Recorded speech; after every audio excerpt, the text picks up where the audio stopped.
नमस्कार. आज आपण नवी शेतीमधून समोर आलेल्या एका अत्यंत भन्नाट आणि क्रांतिकारी संकल्पनेचा वेध घेणार आहोत. या संकल्पनेचं नाव आहे CRA टेक्नॉलॉजी. खरं सांगायचं तर शेतीकडे आणि विशेषतः फळबाग लागवडीकडे बघण्याचा आपला दृष्टिकोनच हे तंत्रज्ञान पूर्णपणे बदलून टाकणार आहे. चला तर मग वेळ न घालवता थेट या नव्या तंत्रज्ञानाची माहिती घेऊया.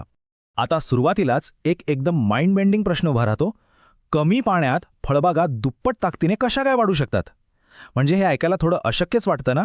पण आज आपण ज्या तंत्रज्ञानाचं विश्लेषण करत आहोत त्याचा हाच तर मुख्य गाभा आहे. अगदी कमीत कमी पाण्याचा वापर करून झाडांना दुप्पट ताकद देण्याची ही किमया कशी साधली जाते हेच तर आपल्याला आज डिकोड करायचंय. पण हे नेमकं कसं होतं हे समजून घेण्याआधी थोडं सध्याच्या परिस्थितीकडे बघूया. आज आपलं हवामान अत्यंत वेगाने बदलतंय. एका बाजूला ढगफुटीसारखी अतिवृष्टी तर दुसऱ्या बाजूला पाण्याचा थेंबही नसलेला भयंकर दुष्काळ. अशी एकदम दोन टोकाची परिस्थिती आपण अनुभवतोय. आणि ह्या लहरी हवामानाचा सर्वात मोठा फटका कोणाला बसत असेल तर तो आपल्या शेतीला आणि फळबागांना. आणि याच टोकाच्या हवामानामुळे निर्माण झालेली सर्वात मोठी, अगदी थेट आपल्या अस्तित्वावर घाला घालणारी समस्या म्हणजे पाण्याची प्रचंड कमतरता. पाणीच नसेल तर वर्षानुवर्षे पोटच्या मुलासारखी जपलेली फळबाग जिवंत कशी ठेवायची? हा सर्वांसमोर उभा असलेला सर्वात मोठा आणि गंभीर प्रश्न आहे. पण अशा या कठीण काळात निराश होण्याचं काहीच कारण नाहीये. कारण इथूनच खऱ्या आशेचा किरण दिसतो आणि तो म्हणजे CRA टेक्नॉलॉजी. आता ही काही नुसती साधीसुधी लागवड पद्धत नाहीये बरं का. हा एक असा भन्नाट आणि विशेष प्लांटिंग सेटअप आहे जो पाणी आणि खतांचा अगदी अचूक आणि जास्तीत जास्त वापर करण्यासाठीच डिझाईन केलेला आहे. बदलत्या हवामानात हे तंत्रज्ञान म्हणजे एक गेम चेंजरच आहे.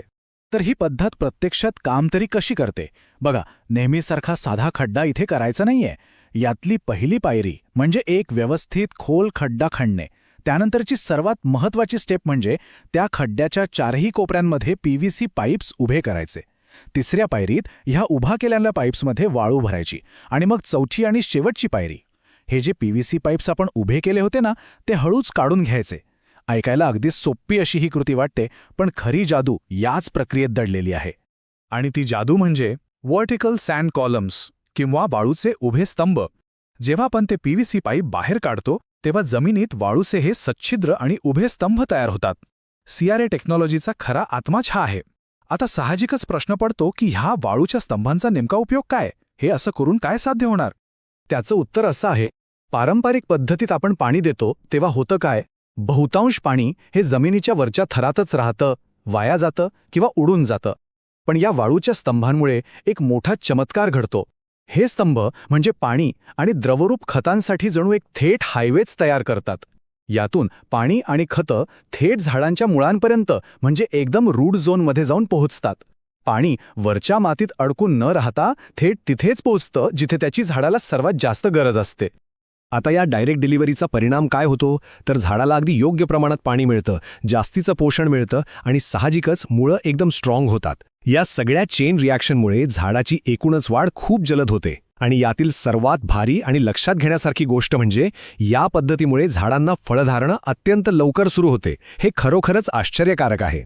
आता हे सगळं ऐकल्यावर गणिताचा आणि फायद्याचा विचार येणारच. हे तंत्रज्ञान वापरल्यामुळे पाण्याचा अक्षरशः प्रचंड बचाव होतो आणि रोपं जगण्याची खात्री कैक पटीने वाढते. जेव्हा रोपं 100% जगतात आणि वेगाने वाढतात तेव्हा साहजिकच उत्पादनात घसघशीत वाढ होते आणि आर्थिक नफाही वाढतो. नवी शेतीमधील माहितीनुसार जर ह्या सेटअपसोबत सेंद्रिय खतांचा वापर केला तर मिळणारे रिझल्ट्स लिटरली थक्क करणारे आहेत. आता आपण या विश्लेषणाच्या अंतिम टप्प्यात आलो आहोत आणि एक गोष्ट इथे अगदी प्रकर्षाने जाणवते, जे नवीन तंत्रज्ञान आत्मसात करतील तेच भविष्यावर राज्य करतील. हीच या संपूर्ण माहितीची मुख्य शिकवण आहे. आजच्या काळात स्मार्ट फार्मिंग आणि तंत्रज्ञानाची कास धरणं हा नुसता ऑप्शन राहिला नाहीये, तर भविष्यात शेती टिकवण्यासाठी ती एक अत्यावश्यक गरज बनली आहे. आणि म्हणूनच जाता जाता एक अत्यंत महत्त्वाचा प्रश्न, उद्याच्या भरघोस उत्पादनाची हमी मिळवण्यासाठी आजची ही स्मार्ट फार्मिंग स्वीकारण्याची तयारी आपण दाखवणार का? हा प्रश्न नक्कीच विचार करायला लावणारा आहे.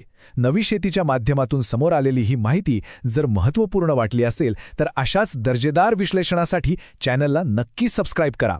आणि हो, ही उपयुक्त माहिती जास्तीत जास्त शेतकरी मित्रांपर्यंत पोहोचवण्यासाठी हे विश्लेषण नक्की शेअर करा. धन्यवाद.